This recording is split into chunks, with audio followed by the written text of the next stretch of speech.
Coach, what do we say before we start? Let's go, man. Let's go, Coach.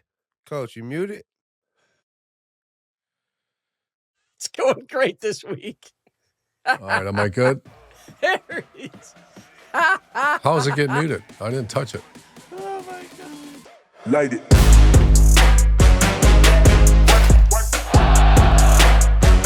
The Triple Option is presented by Wendy's. Get yourself a $4 Biggie Bite, $6 Biggie Bag, or an $8 Biggie Bundle now at Wendy's. Welcome to the Triple Option. As always, love that you're here with us. You know the rundown by now. Please rate, please subscribe. You can find us at Apple Podcasts, Spotify, wherever you get your podcasts. We're on social media at 3X Option Show. New episodes on YouTube, wherever you get your podcasts. We are seeking questions and comments. We want to have a couple kind of viewer question type shows coming up in the future. We know that you have a lot of questions about the state of college football, maybe your team, maybe your players, maybe your head coaches. Throw it on at us. We would love to have an episode just handling your questions. So, guys, the Combine starts this week. We're going to check in a bit with our draft expert, Todd McShay. He joins us. Plus, we're going to take an early look at year one for Lane Kiffin in Baton Rouge. But we start where else? It's the offseason for Coach. We're starting on the golf course, on the links. You had yourself quite the it wasn't even a foursome Sunday, was it? It was a group outing. Yeah, unbelievable, Mark, that I got invited to play golf with Coach Nick Saban and Governor DeSantis and Donald J. Trump, our president. And what brought this on is just conversation about the positives and negatives of not just college football, college sports. You know, the governor of the state, our governor, I live in the state of Florida, played baseball at Yale.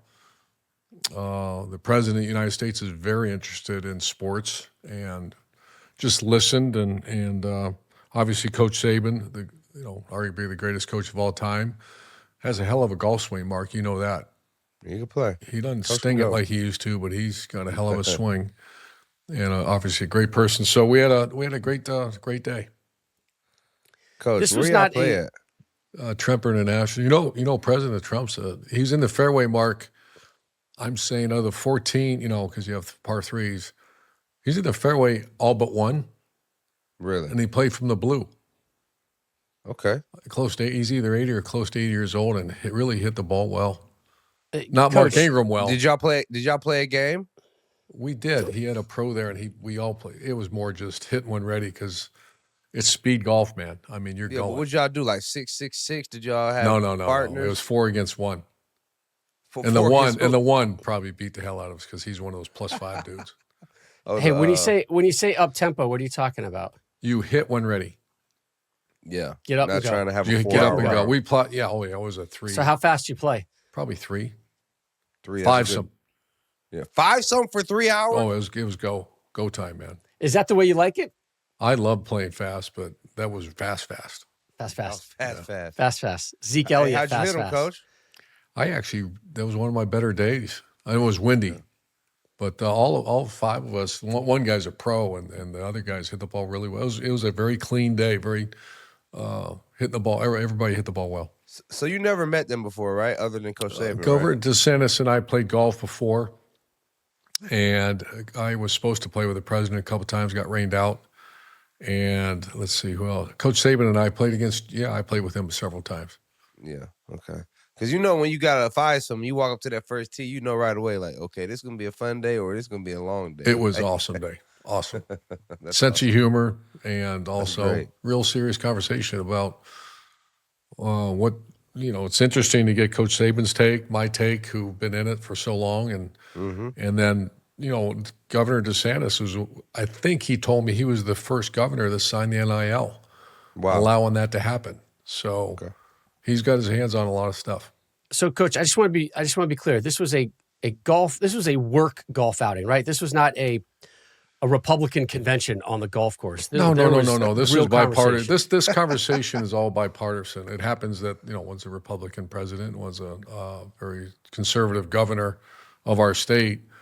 Coach Saban and I were there as guests, and it was all about our thoughts on how to make this thing better. And the thing that I keep reiterating to people is, do you guys realize, and I know you two know it because we witness it every week at Big Noon, it's never been better, college football. Yeah. It has the viewership. Our Fox Big Noon is up even in the second hour. Remember they told us that, Rob? Yep. I mean, Yeah. television is up, viewership is up, national interest. The playoff has been a huge hit.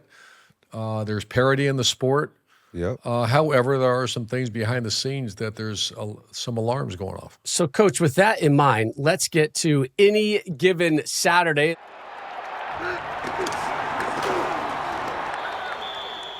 Let's talk about the potential future for college football right now. And I think, Mark and Coach, whenever you guys are making big life decisions or you're talking to your kids like, hey, man, let's make a plus sheet and let's make a minus sheet. And then let's sort it out. Let's see what the right decision is. So, Coach, and you started it off just a second ago, let's talk about these pluses in, let's just say, college football. I know the conversation you had on the golf course was about college athletics as a whole, but we're all smart enough to realize that it starts with college football, and that is really the workhorse. That is the provider for all college athletics out there. So let's start with the positives right now for college football. And I would agree with you that arguably it's never been in a better place, particularly on the field. The quality of football that you see, whatever day of the week it is, but primarily Saturdays, is absolutely top tier.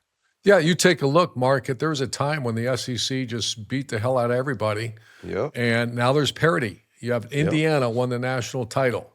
Indiana. You have Illinois beating SEC school. You have Iowa beating an SEC school. And I'm not picking on the SEC because it's great. But at some point, you'd like to see parity. And it is the most parity in my lifetime in college football. And you have to ask yourself why. I mean, I've asked that question because at first I thought for sure it'd go the other way. I thought rich would get richer. And then as a coach, you turn on the film, which I do every Monday as we're getting ready to play. I'm saying these are really, really well-coached teams. Even the middle to low rung of the Big Ten and SEC and even Big 12 ACC, there's some really quality teams in there that you better tie your shoes right each week or you're going to lose. And there was a time, I remember that when I was at Florida, that I mean, you play those non-conference teams, you just beat the sauce out of them because you're just so much better. It's gone.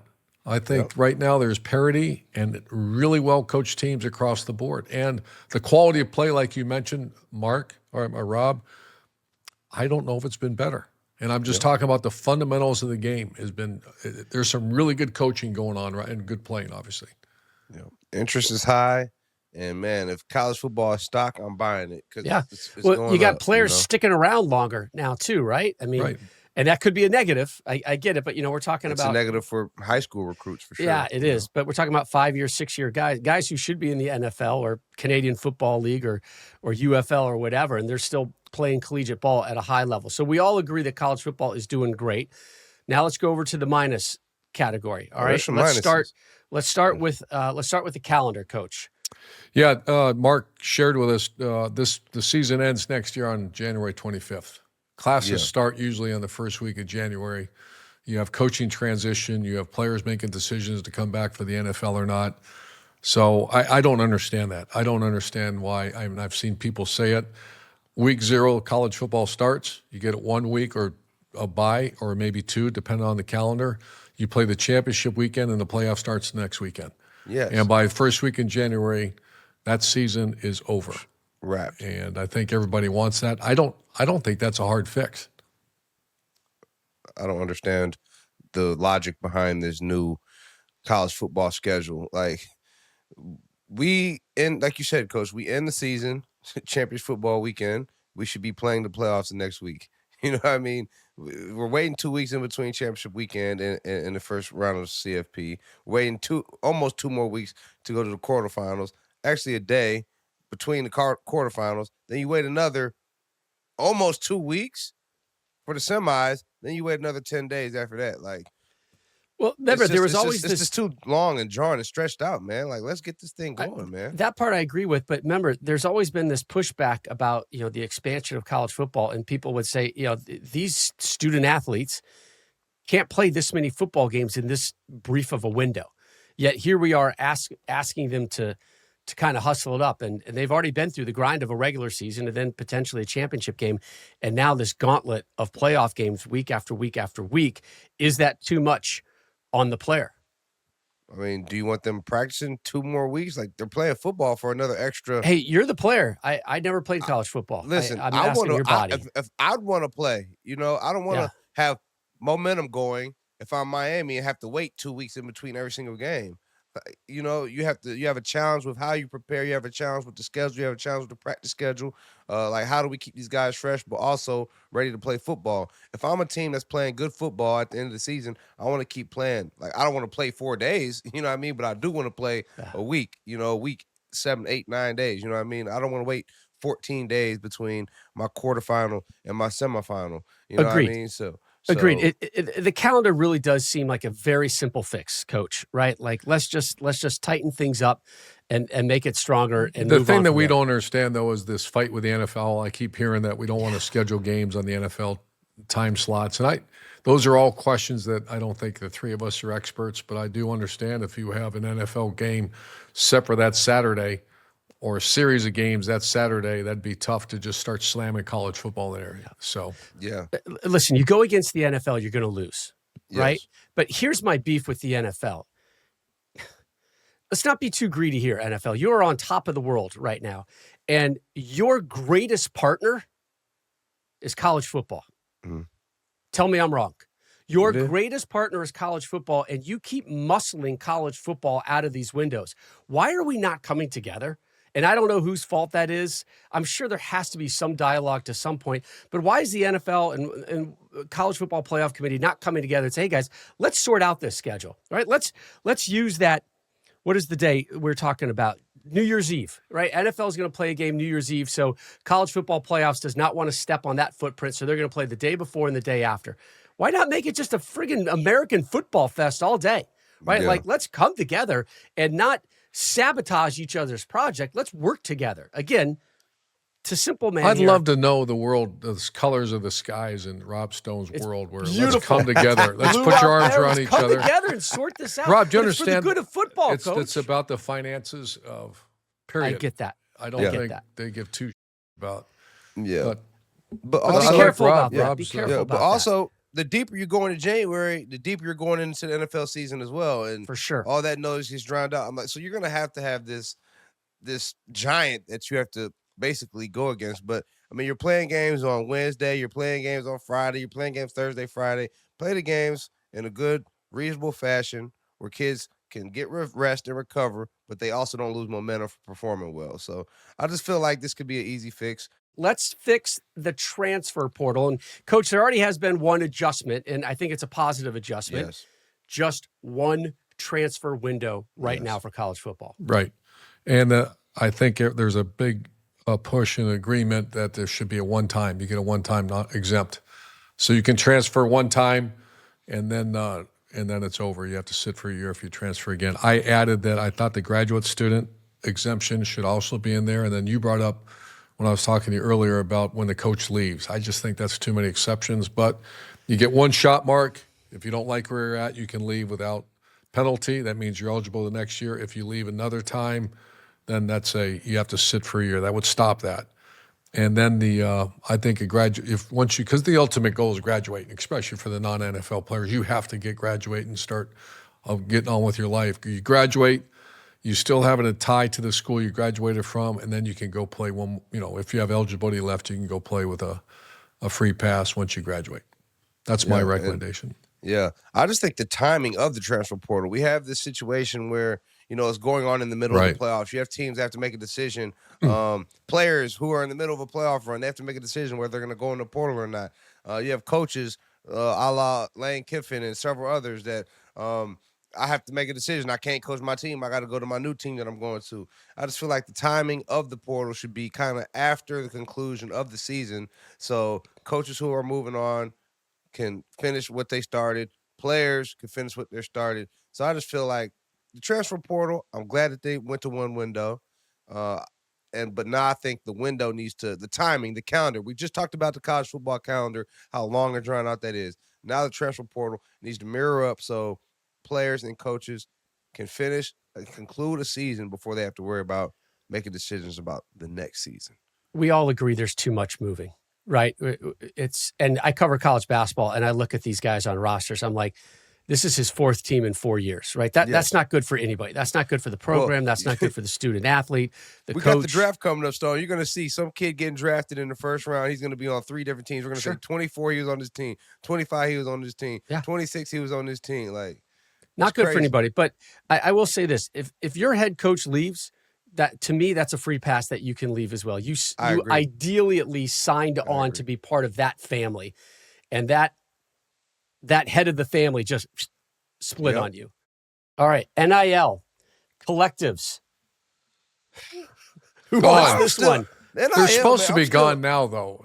But my they're supposed to be revenue share right now, and I just hear from so many coaches that you're supposed to be the 20.5, I believe it is, that you can divvy up between all your teams.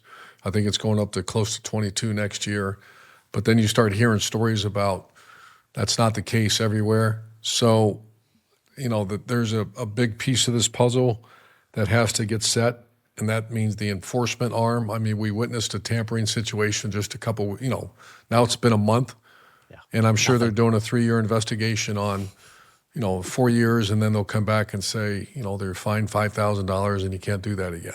Give them some show cause. That'll teach them. Yeah, give them a show cause. So the NIL in its purest form is an absolute. That I think that's great for everyone. A Mark Ingrams of the world and a gymnast, a tennis player, they should have a right to sell a legitimate name and likeness. That's their commodity to many people, which they should be. But for people who don't quite understand what a collective is, I witnessed it. I used to be on a board of one, and I said, I'm good. I don't want to be part of this. Where they just start slamming piles of money into and it's pay for play. It's cheating. Yep. For me to go pay $6 million, for some freshmen and, all that stuff.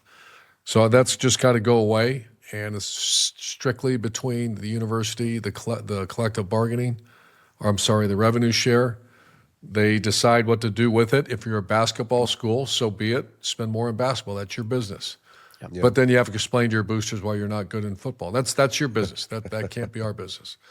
And then if there's NIL, and once again, it's got to be legitimate NIL, which supposedly this commission is supposed to be doing now, which I understand they're not. It has to be a legitimate opportunity to name and to make money off your name and likeness. I feel like every time we have one of these type of conversations, it comes back to the E word, enforcement, and the lack of it. Right. So how do we solve that? Commissioner Saban and Meyer. No. What? I think what there has to be, because everything gets litigated. Why you say no? And there was just, you saw what happened with the quarterback getting his extra year. There's that famous attorney that must be a hell of an attorney because he wins all the time. Oh, didn't the attorney go to Ole Miss or something? He got denied 3 or 4 times. No, that was the judge. That was the judge. Oh, wait, the judge on this case went to Ole Miss? Yeah. So I think here's the homework I've done on this is that everyone needs to sign off that they will not litigate.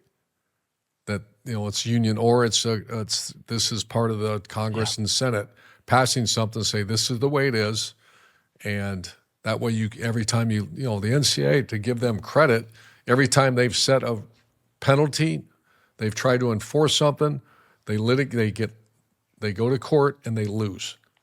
So there is some empathy to understand they don't have subpoena power.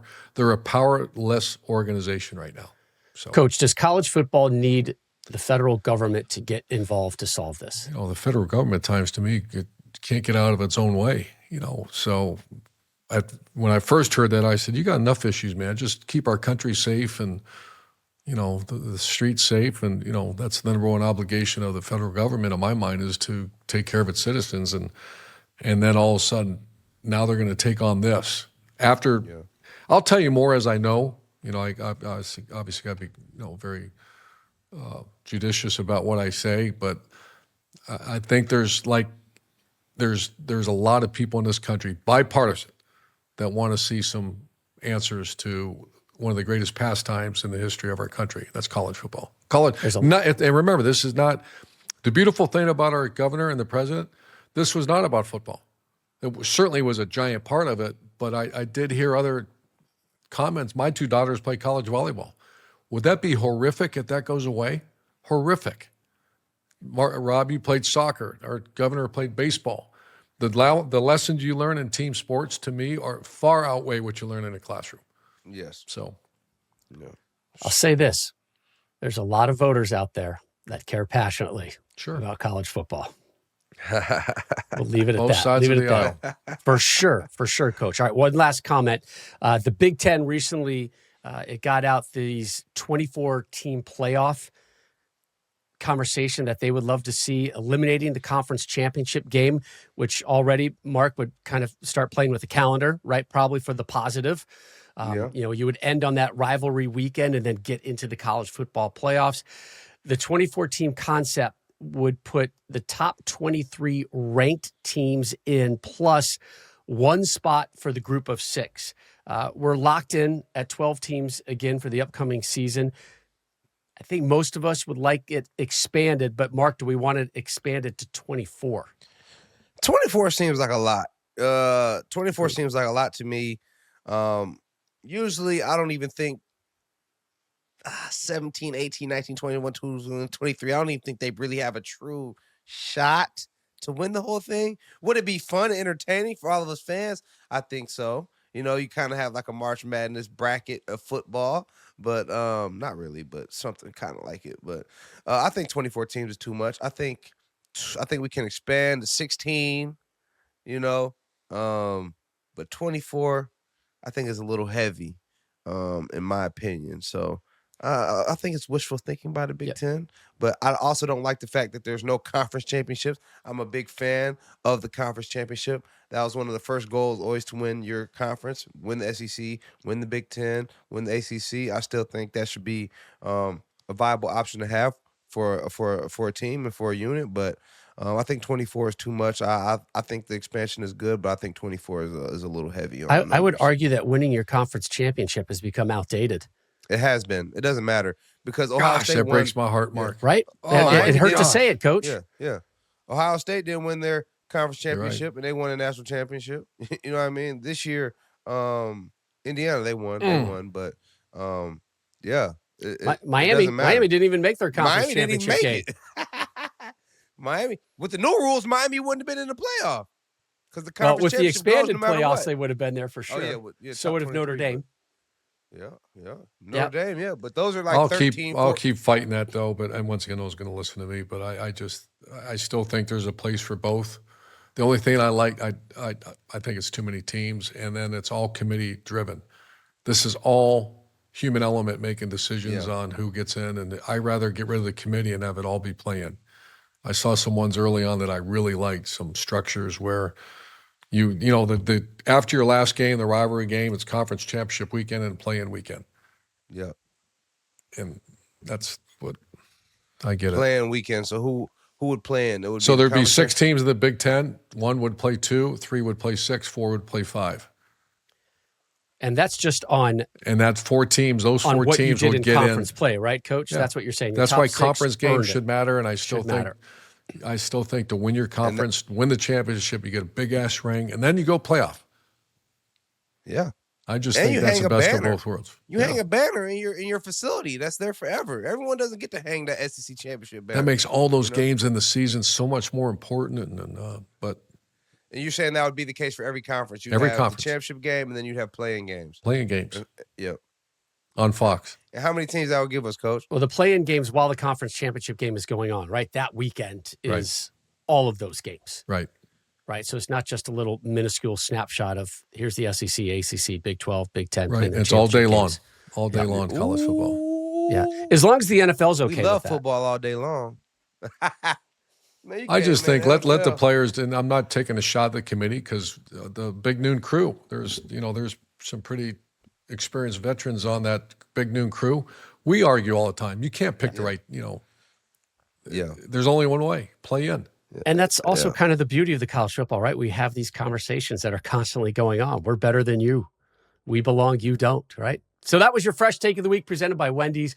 Get yourself a $4 Biggie Bites, $6 Biggie Bag, or an $8 Biggie Bundle now at Wendy's. Coming up next on The Triple Option, we talk NFL quarterback class with the great draft expert, Todd McShay. Light it.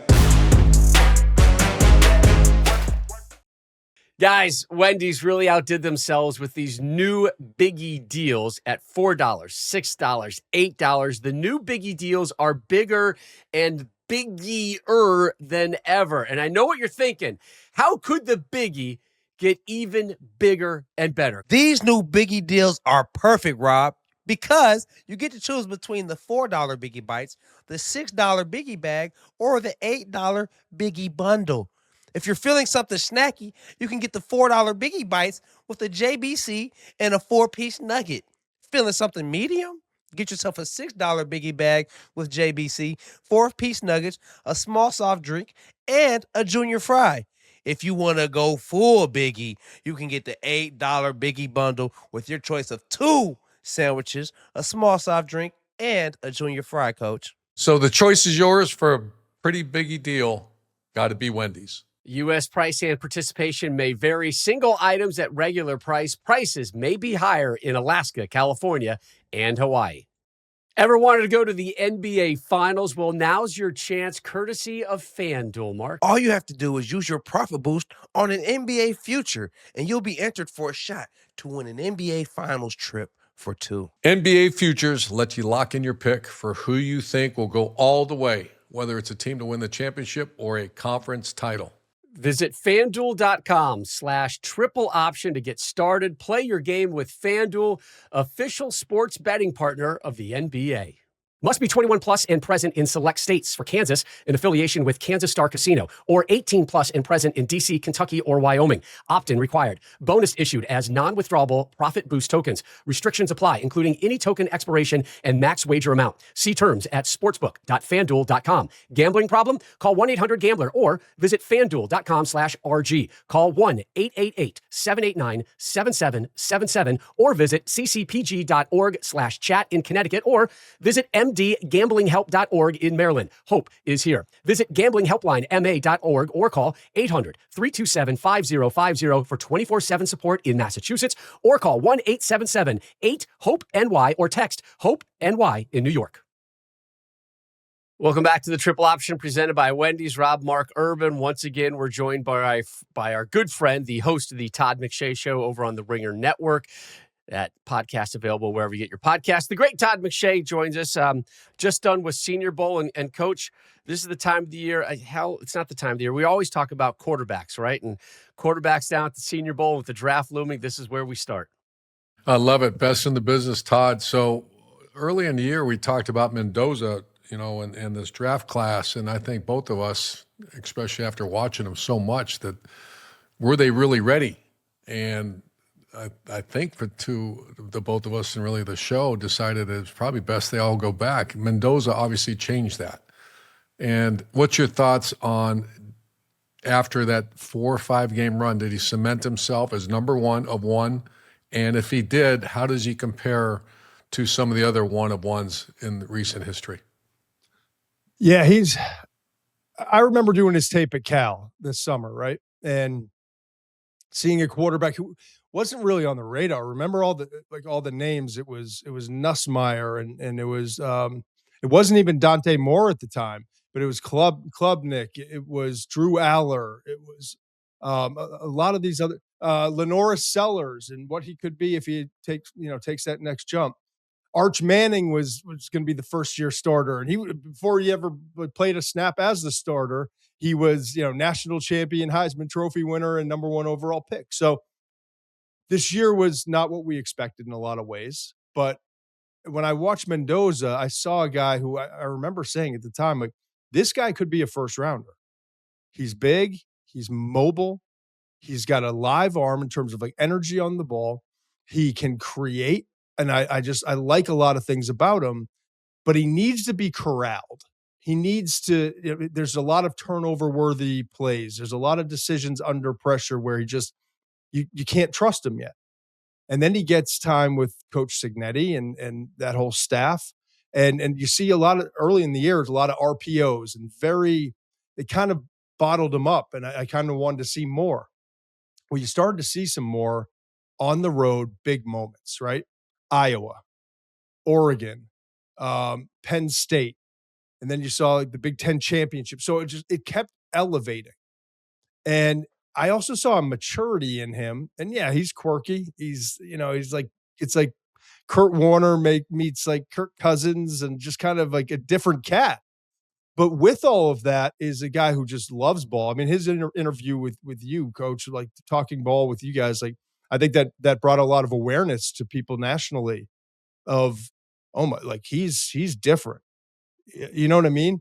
And so you look at the Raiders with that first pick and a guy who's got partial ownership there and was, despite all the private jets and the Rolexes and the Rolls Royces or whatever he's driving, like Tom Brady's a nerd, you know, and so was Peyton Manning. And so are a lot of the great ones.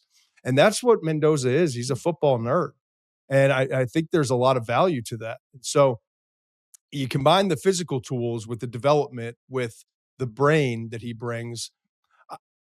It's hard because like Caleb, just think back 2 years ago, right? Caleb Williams, Jaden Daniels, Drake May, they're all more physically gifted. I would argue Cam Ward's more physically gifted. Okay. If you're asking me to kind of compare the last couple of years, but does that necessarily matter when you have the kind of overarching skill set in terms of how quick he processes and how like tuned in he is with what you want to do offensively? I think there's going to be some bumps in the road. I think if he's a Raider, like they're not there yet. I can see him. I still see there a lot of times on tape where interior pressure comes, eyes drop. There's this panic moment, right? He's going to have to overcome that.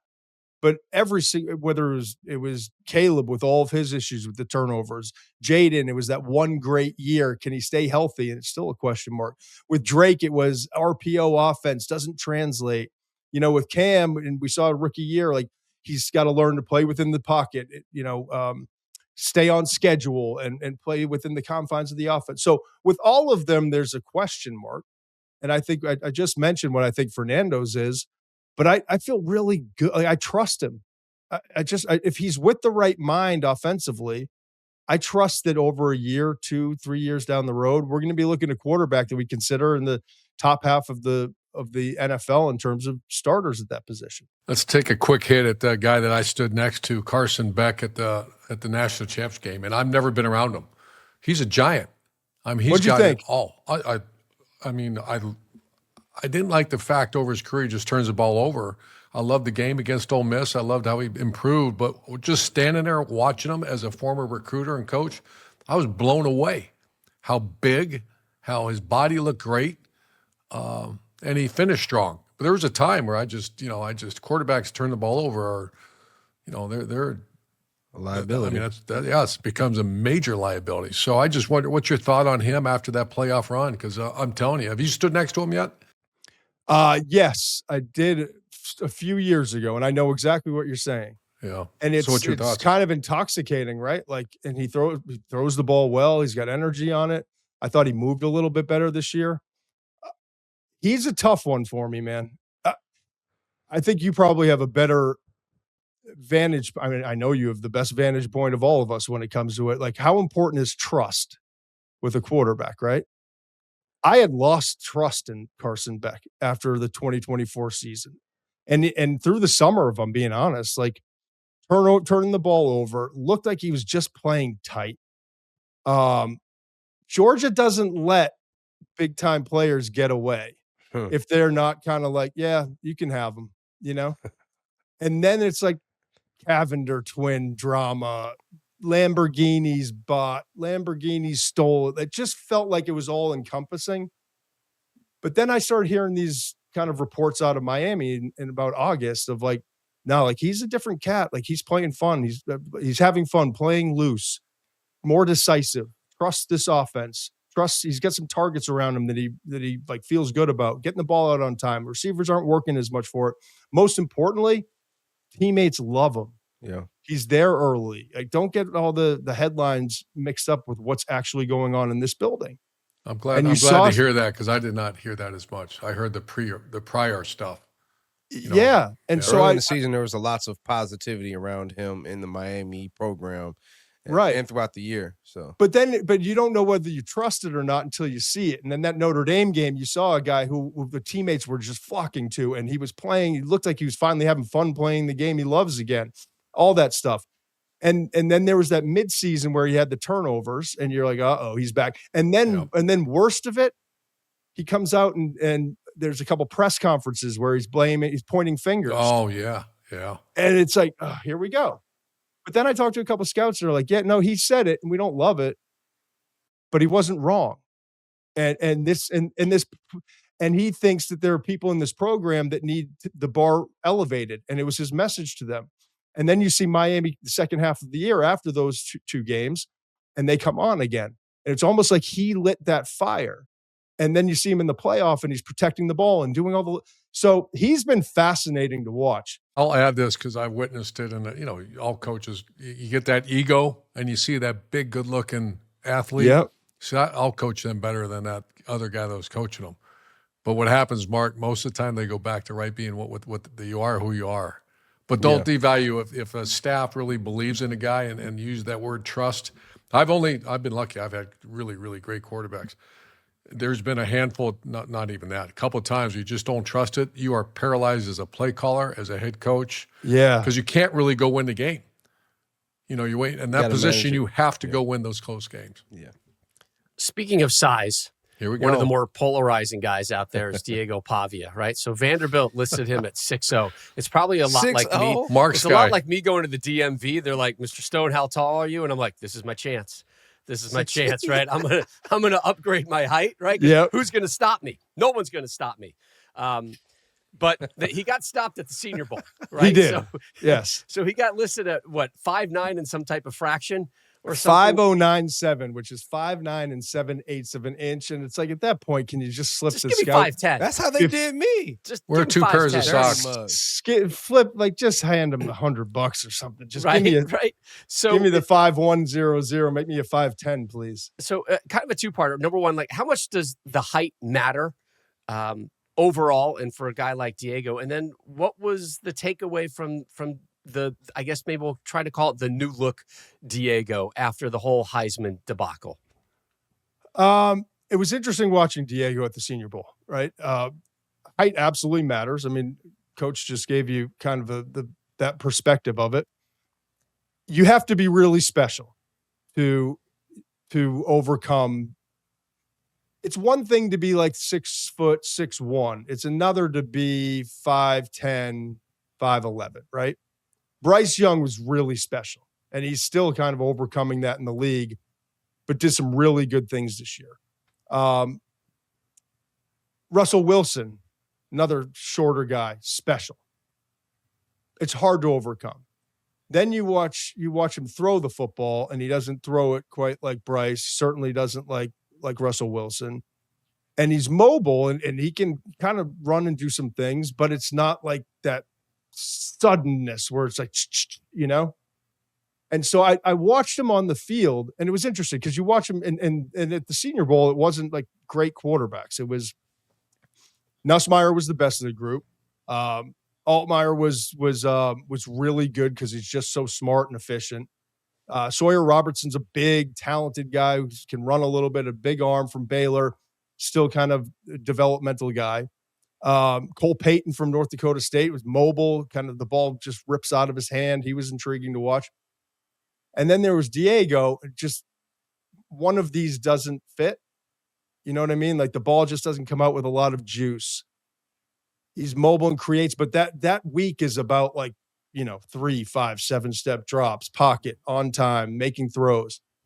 But then you get into team sessions, and he always was kind of moving it along, right? Like, finding ways, like weird arm angles, falling off of throws, doing all sorts of like funky stuff, but was moving the offense along. I'm not drafting in the NFL. I don't. It's like, how many exceptions do I want on my roster? That whole theory. I don't think he's going to be an NFL. I'll be shocked if he's an NFL starter. I don't even know how much value you have as a backup, if I'm being completely honest. But he's just a damn good football player, and it's hard to say that because I have so much respect for what he did in the SEC and the way he overcame what he had to overcome. And I don't know if it's in, the UFL or what it is, but like, I'd hate the fact that like that might be the end of his career because he's just a really good football player. So it's a tough spot to be in because I respect the hell out of what he is and how he's done it. I don't appreciate the antics off the field and some of that stuff. But in terms of like, put the helmet on, go lead 10 other men, and it's a game situation. I got a lot of trust, and he's going to find a way to do it. I just don't know if he can do it in the NFL. Sounds about right. Yeah. Now, to me as a player, I'm like, man, just turn on the tape and watch me play football and evaluate me like that. So we've seen the East-West Shrine game. We've seen the Senior Bowl. We got pro days coming up. We got scouting combine come up. How do teams prioritize drills versus interviews versus turning on the game tape and being like, hey, this guy's just a footballer, and I want a footballer on my team? I think the really good teams at evaluating and drafting players rely very, very heavily on the tape. And we're doing this drill this year. I'm fed up. I've had enough. I'm getting too old. I've done this too many times. I'm going to put together a list of my top 50 football players. Throw out their heights and their weights, their 40 times, their jumps, their character concerns, their injury history, all of it. Who are the best 50 football players? Can you play football? And I'm curious because this is the first time I'm going to do it. I'm going to post this list and I'm going to go back and look every year from now on. Were those 50 guys better than the 50 guys I had ranked after all that other noise got involved? And who knows? Maybe it'll be a bunch of convicts and guys on IR and like an exceptions to the rule. And it'll be an interesting, but like they're just I saw two of them at the Senior Bowl. This guy, Bud Clark from TCU, instinctive, nose for the ball, interception every day in practice, just was always in the right spot. And then Kyle Lewis from Pittsburgh. He's only 6 foot, 223. He's like 5'11", 223. Can he play? I don't know. Every time the ball was snapped, he was in the backfield or forcing a fumble or picking the ball up. Jacob Rodriguez. 2 forced fumbles and an interception. Like, those things don't go away just because you're playing at the next level. It's figuring out how to overcome some of the less than ideal measurables or whatever it is. I don't know. I think we get this process sometimes blinds all of us, and it's like a paralysis by overanalysis. And so the older I get in this, the more I rely so much more on the tape than I ever did. I would invest in your top 50 football players. Right. I'll tell you, it's going to be a little more productive. Now, you're also going to have some busts in there just because of physical limitations. The NFL is a giant step, man. You can say, the short arm, because I used to get in arguments with scouts. Corey Linsley is one of the great stories. He was a monster center for us. Started in the NFL immediately for the Green Bay Packers. And I even walked into the scout being a smart ass. I walked in and said, so raise your hand if you thought Corey Linsley arms were too short. And I said, I'll move on, because I just got pissed off because I love that kid. Yeah. And he starts day one, Mark, for the Packers. Aaron Rodgers is behind center and loves him. Yeah. And he went later than he should have went. It's maddening because guys don't forget how to play ball, and football instincts don't go away, and toughness and all the things that got you there. The biggest thing is, how do they handle cashish? How do they handle money? That's what I think even more than how long is their arms, how's this, how's that, how's this, how are they going to handle being a grown man and doing grown man things? I've told you this before that. How do you handle money, and how do you handle more time than you've ever had? Because it's the Schottenheimer thing. I told you guys maybe a few months ago, or maybe it was last year. I don't know. I'll never forget Schottenheimer, like 20 years ago now, pulled me aside, and he's like, this is the hardest part. I'm just going to tell you right now, because I was a young pup. He's like, there are 3 things that you just can't account for: more money, more fame, more free time than they've ever had before. And if you can figure out how to evaluate all that and crystal ball it, then come work for me, because that's the hardest thing with all these guys. Yep. Facts. Good luck figuring that one out. The grumpy Todd McShay, I like it. Forget the measurables. Grumpy. Can you play ball? Yeah. Can you play football? I'm a lot more fun-loving during the season. What a novel concept. Hold on, Todd. I got one more question before we get up out of here. Man, last year I asked you about some people that nobody was talking about. I remember you told me Nick Saban out of South Carolina, how much of a beast he was. Now he's on the Super Bowl team going to the Seahawks, starting for them. Do you have anybody else that's flying low? He wasn't really off the radar. People knew about him. Football people knew about him. Who was another guy that can make an impact like that in the next year's draft? Dylan Thieneman, the safety for Oregon. He's not as tall and long, so it won't go viral like Eamon did when he had that workout. But he's going to work out really well at the combine. He's going to put up some like really impressive numbers. The more people I talk to, even like Tosh Lapoy apparently was telling a scout, like he's the best nickel I've ever had. He's football obsessed. So you got all the measurables, you got to play and taking the ball away a lot at Purdue before he transferred for Oregon. I think he could be a surprise in the first round. Yeah, well, I'm gonna keep an eye on that because, hey, McShay knows ball. If it's nothing that you don't know, McShay knows ball. I appreciate it, man. Sometimes Todd, I get it right. I just don't tell you about all the guys I whiffed on. Right? That's all right. That's all right. You save that for other podcasts. We only want the good ones, man. Thanks as always for joining us. We'll have you back Thanks, Todd. The coming weeks and months leading up to the NFL draft. He is Todd McShay from the Todd McShay Show on the Ringer Network. You can find it wherever you get your podcast. Todd, thanks as always, buddy. Thank you, brother. Love hanging with you guys. I'll talk to you soon. Welcome back to the Triple Option, presented by Wendy's. Mark Ingram II, Urban Meyer, Rob Stone back here with you. Time now for 2-Minute Drill, which is brought to you by our great partner at FanDuel. Visit FanDuel.com/triple option to download the app and take advantage of a 50% profit boost today. Certainly one of the biggest stories in the offseason, and what will be one of the biggest stories next season is LSU and how Lane Kiffin performs in Baton Rouge. Right now, guys, we're going to take a look at their schedule. FanDuel has their over-under win total. Over-under win total set at 9.5. Remember, Garrett Nussmeier is out. Arizona State transfer right on the money. Sam Leavitt is back to be their quarterback. 40 transfers have come into the program. 40 players made their exit out. Let's take a look at their schedule. And once again, I'm breaking out. FanDuel got it right on the money all the time. FanDuel at 9.5. I'm breaking out their schedule here, boys. Here we go. All right. FanDuel. So we are starting with Clemson, home, win, loss, or push. LSU hosting Clemson. I'm going to go W. Coach? Dub. Yeah. All right. That's There's at home, right? One win. Louisiana Tech, Dub. win. At Ole Miss, arguably their toughest road game of the year. LSU at Ole Miss. How are we feeling? Question mark. Yep. Yeah, I agree. Home to Texas A&M. Ouch. Home to Texas A&M. Marcel Reese coming back, and them question mark. Yeah, I'm with Mark. All right. So back-to-back question marks. We're going to give them the win at home to McNeese. At Kentucky. Win. Good with the win. Yep. New coach at Kentucky. Mississippi State, win. At Auburn, the Barners. Win. All right, that puts us at 6 total wins right now. And then the meat of the schedule. Ooh. Home to Bama, home to Texas. Oh, they get them both home home. to Bama, home to Texas. They get them both home. I say they go 2-1 in the next 3 weeks. Bama, Texas, Tennessee, they go 2-1. Yep. And then Arkansas is a win. Well, one of the wins is at Tennessee. Is that what you're saying, or who knows? All right, you're giving them 2 in this little window. You're giving them. I'm giving checks. question mark Bama. I'm giving question mark Texas. I'm giving them win Tennessee. I'm giving them win Arkansas. All right. What so is that? 8 wins? What's that? 8 wins for me? 1, 2, 3, 4, 5, 6, 7, 8, 9. That's 9 wins? And 9.5. 9.5. I'm gonna go over. According to FanDuel. I'm gonna go over. It's gonna be hard to get to 9.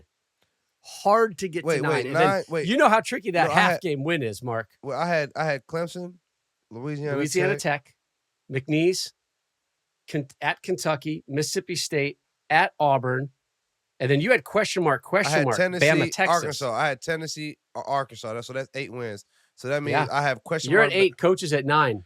But I gave question mark for Bama. I gave question mark for Texas. I gave question mark for Ole Miss. So and A&M. And A&M. So yeah, they win 2 of those 4. It could be over. Listen, I'm gonna go over because we've seen what. I'm gonna go over. I give them 8 wins, and then out of the 4 games, they need 2. We Okay. seen what a number one transfer class to do. We saw Indiana do it 2 years ago. We saw what LSU. We saw what Lane Kiffin did at Ole Miss. I hate to say it because I am Bama through and through. I don't give a piss about nothing but the Tide. You know this, Coach. And I hate to say it, but I've been saying LSU and Lane Kiffin going to be a problem. They're giving them $40 million, $30 million to add to the roster. The resources that LSU is going to provide Lane Kiffin, I think they're going to be a problem. I hate to say it, and I hope that they go under. And if they go over, I hope it's with a loss to Bama. But I think I'm going over. I'm going to take the over with Lane Kiffin. I don't know. It's just something about Buddy. How did you say that again? They gave him how much money for the roster? About $30 million, allegedly. I thought there was a cap. There is no cap, Coach. You got money. You got the governor of your state behind you. You know what I mean? You get that money. Wow. You got to tell DeSantis to pick it up with his love for Gainesville now, Coach. Hey, So you guys are hanging out with them the next couple is days. There's 3 big dogs, really 4 in Florida. In Louisiana, there's 1 big dog, and that is Louisiana State University. Again, FanDuel has the win total for LSU at 9.5. Somehow Mark says 10. I gave him 8 wins, and then I gave him 4 question marks. I'm saying they're going to win 2 of the 4 question Yeah, marks. you changed those question marks to wins awfully quick. Coach, you going the under on the 9.5? I'm going to – damn. Yeah, right? It feels 8-9. I'm kind of comfortable. Kind of comfortable, They need not 2 that out of much. 4 question marks. I gave him 4 question marks. At Ole Miss, Texas A&M, Bama, and Texas. Listen. Yikes. They get Bama Yikes. and Texas. They get Bama and Texas at home. At Tennessee. Bruh. Wait, Hey, okay. By the way, no. You know what? No, they get Hold Bama, on. A&M, and Texas at home. I'm updating this. LSU at Ole Miss, that is an L. Oxford is showing up. Lane, it is going to be a miserable day in Oxford on your return. That is an L. So now they're going to have to find a win somewhere else. So now they got to get 2 or 3 at home against A&M, Bama, and Texas. They got to get 2 or 3. Good luck with that. Good luck. Good luck with that, Lane. Good luck. Yeah, good luck. And I'll tell you what, just imagine class, 30 million, Coach, on the roster. 40 and 40. 40 back and 40 new players. Number one quarterback in the transfer portal. A top edge in the transfer portal. A top tackle in the transfer portal. We know what that portal could do for a roster, man. And we know what Lane Kiffin can do with the roster as well. All right. Good luck, Lane Train. Have fun with that. Remember to follow, subscribe, rate us on YouTube, Apple Podcasts, Spotify, or wherever you get your podcasts, as well as social media.